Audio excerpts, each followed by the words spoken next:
Simba Sports Club inatajwa kuwa miongoni mwa klabu zinazofuatilia kwa karibu hali ya winga wa Mamelodi Sundowns Tapelo Maseko, huku taarifa zikieleza kuwa mabosi wa Msimbazi wanavutiwa na huduma za nyota huyo kuelekea msimu mpya.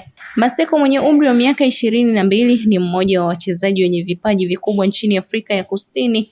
Licha ya kupata nafasi chache za kucheza ndani ya Sundowns, bado anaaminika kuwa na uwezo mkubwa wa kuongeza nguvu kwenye safu ya ushambuliaji.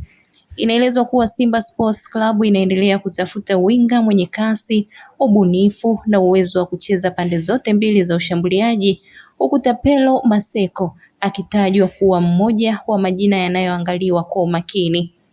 Hadi sasa hakuna makubaliano rasmi yaliyofanikiwa, lakini tetesi zinaeleza kuwa mazungumzo yanaweza kuendelea iwapo pande zote zitaona kuna maslahi ya usajili huo. Iwapo usajili huu utakamilika, unaweza kuwa moja ya sajili zitakazozua gumzo kubwa katika dirisha hili na kuongeza ushindani mkubwa ndani ya kikosi cha Simba Sports Club kuelekea msimu mpya wa 2026-2027.